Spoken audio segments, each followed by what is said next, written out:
Hello. In the Crown of Aragon, 639 years ago, it was April 12th, 1387. My name is Jonathan Seyfried. I'm a PhD candidate in history at the University of New Mexico, and this is the Historian's Notebook, a podcast about how history gets made. Season 1 is titled Molt cara compagnona. We're looking at a document from each day of the first year of the reign of King Joan I of Aragon and Queen Violante de Bar. Let's begin today's document.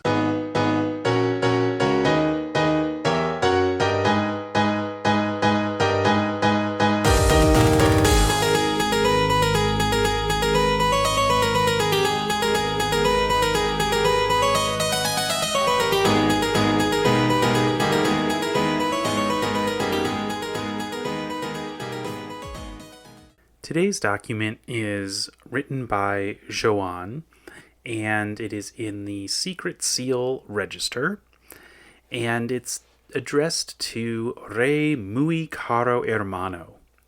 And if you know who that is, just from me saying those words, bravo! You have correctly identified that that is in Castilian and not Catalan.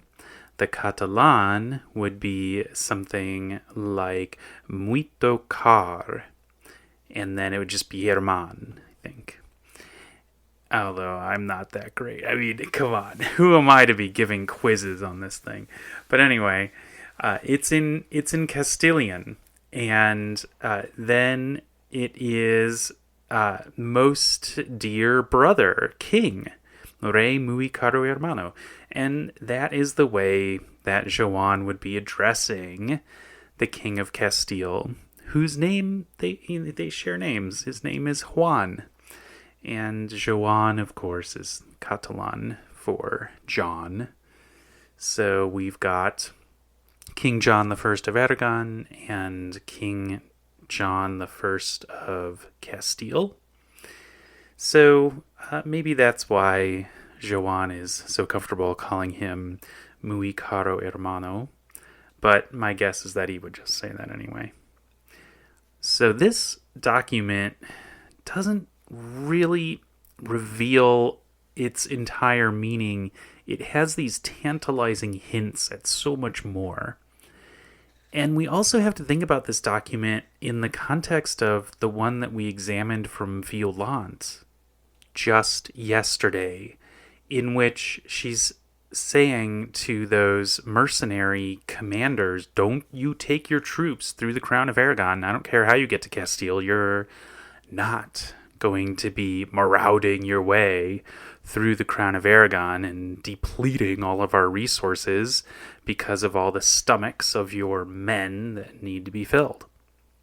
So, all right, Joan must know that the desire of the King of Castile at this moment is to rally forces because John of Gaunt and whatever Portuguese soldiers he can muster over there on the western side of the Iberian Peninsula, they're on their way. They're on their way to Castile. John of Gaunt is making a play for the throne of Castile. And so Juan is really most concerned right now about putting up a good defense against that incoming invasion. That's why the mercenaries are coming. It's because Juan I of Castile made a request to the King of France. I mean, what we should say is to the Duc de Berry and the Duke of Burgundy to send some help. So Joan has to be aware that Juan I of Castile has some concerns right now. It's a little bit of a stressful time for Juan I of Castile. But nothing in this letter is really acknowledging that. And that's one of the mysteries about this letter. You know, when you're looking at these documents, you're really tempted to just try to analyze what's there. And it's very difficult to remind yourself sometimes that it's also the case that you have to be aware of what's absent. So what is the story behind the fact that Joan is not making any real mention of the trouble that his Rey muy caro hermano is facing over there in Castile? And instead, what Joan is doing is requesting that Juan I of Castile sends back a military leader. So there's some kind of Aragonese, or I don't know where he's from exactly in the Crown of Aragon, but his name is Galceran de Vilanova. In this letter, he's referred to as Villanueva, but in the scholarship, he's known as Galceran Vilanova. And he's been in Castile. And my guess is that he's been helping the state of Castile militarily, because I can't quite see why it would require this particular letter and all that it contains to request that the King of Castile releases Galceran Vilanova from whatever duties he might be engaged in Castile, and sends him back without any hindrance. So some of this is boilerplate language in the second half of this document, basically saying, please send this guy back. But it's the kind of boilerplate language that really is indicating that somehow this guy, Galceran Vilanova, was significant to the King of Castile. If he wasn't that significant, then I think the letter would just be addressed to Galceran Vilanova himself and just say, hey, we need you back here. Sort of like what Violante sent to Ramon de Perelos, except Ramon de Perelos is a big deal. So that comparison was a really bad one. But it's not like Ramon de Perelos was working for the Pope. He was the ambassador still working for the Crown of Aragon first and foremost. So maybe it is a good comparison. Let me take that back. It's a good comparison because in this situation it seems like there's something like a knight named Galceran Vilanova who's really good, and maybe it's not just him. Maybe he has a whole big crew. Maybe he has like 500 soldiers with him, and they're just assumed to go with him. He's got an entourage. A lot of people have entourages. I mean, we know that Isabella of Mallorca has an entourage. We don't know exactly how many horses are in it, but if Isabella of Mallorca has an entourage, maybe Galceran Vilanova does too. And so by having Galceran Vilanova recalled, maybe what's going on here is that the King of Castile is going to lose a helpful contingent of soldiers that he might really would like to retain for the upcoming defense against John of Gaunt's invasion. But there's nothing really in the letter here to indicate that Joan is understanding of that. Instead, what Joan gets into is this rationale for why Galceran de Vilanova has to come back. And that's where it gets super confusing. Because as Joan is trying to explain that, it gets into some really contorted grammar, and there's pronouns that you're not sure who it's referring back to. And so even though I had a translation through my OpenClaw pipeline, I still struggled to figure out what was going on, and I needed to run it through another helper. And so, yeah, I put it into ChatGPT. So 3 AI large language models. I'm kind of really starting to feel guilty about the amount of resources this is taking. But at the same time, when ChatGPT looked at it, it helped me to focus in on some grammatical decision points in interpreting this letter, and it made me feel like I can understand this, whereas before I was getting all kind of turned around. The real hinge point in terms of like the grammar and unlocking the mystery of what's in this document is in line 5. Line 5 begins with basically the second half of Galceran de Vilanova's name. So it starts out de Villanueva, and then the next two words are ha ayer in Sardinia. And remember, this Sardinia is Sardinia. I should maybe be pronouncing that differently. I should maybe be pronouncing it Sardinia instead of Sardinia. And then it would be less confusing when people are listening to it too.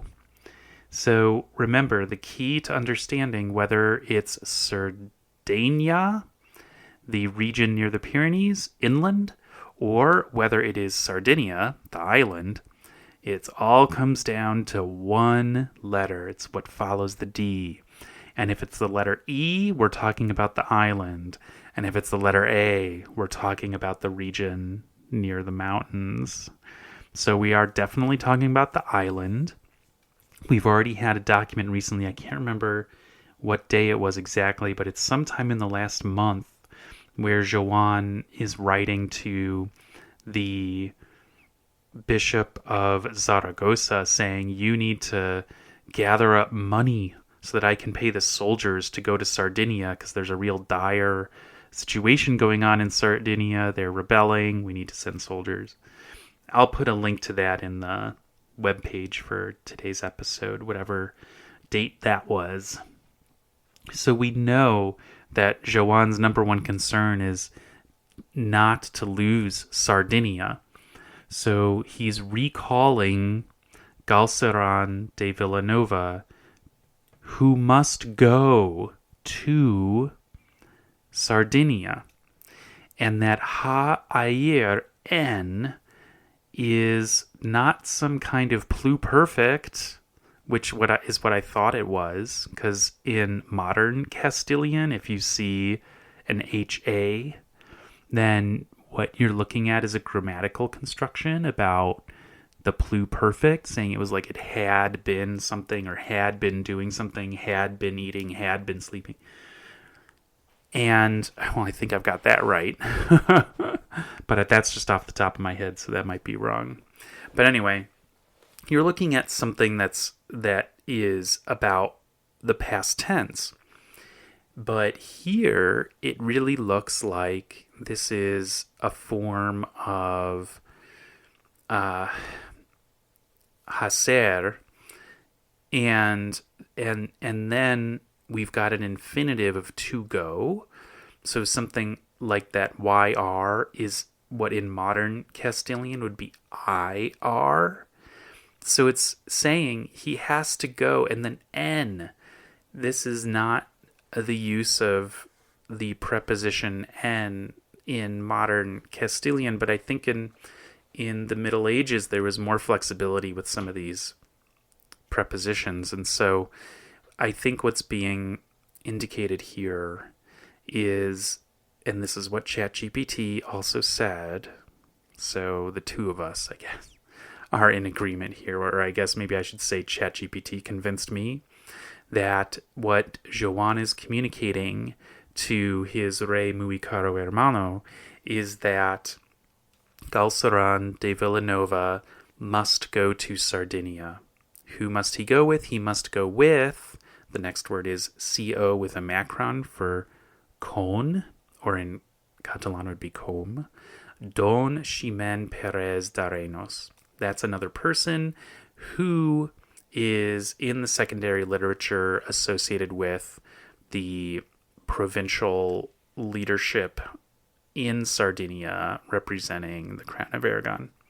So we have here a rationale for why Galceran de Vilanova must leave Castile.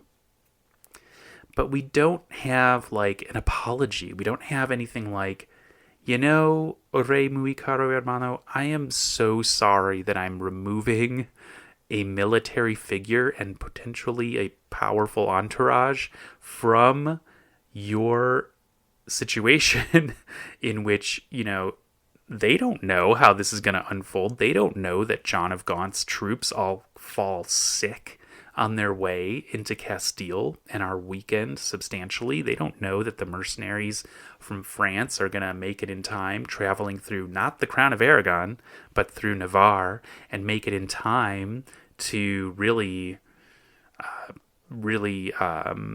defeat and chase down the forces that John of Gaunt had mustered. They don't know it's going to turn out that way. And so in this moment, I just am really detecting a real lack of empathy for Rey muy caro hermano. I mean, goodness, there's no sense of apology here. It's just like, look, sorry, he's got to come back. But maybe Juan, the First of Castile, would have read this being like, yeah, that's just how things go. That's just, people, we were lucky to have Galceran de Vilanova for the time we had him, and we knew he was going to be recalled back, and so I understand. I wonder if Juan the First of Castile was an exceedingly understanding fellow. But, gosh, I imagine being him opening this letter and being like, oh my God, when will the Crown of Aragon actually help me out? Because the last sentence is like, oh, by the way, if there's anything that, you need, we would love to help you.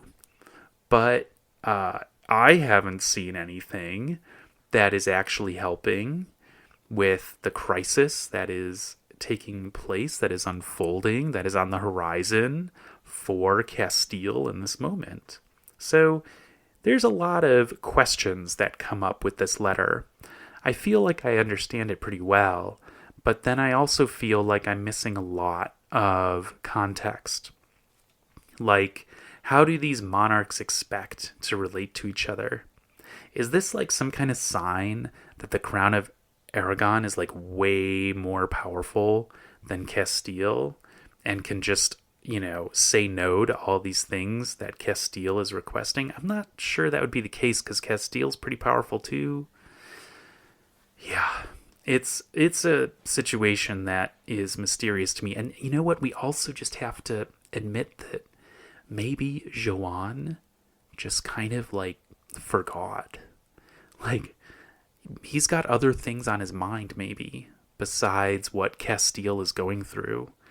And maybe he doesn't even make this connection. Maybe he and Violante aren't really talking about the letter that Violante wrote yesterday to the heads of the mercenaries. Maybe they're not coordinating. I don't know.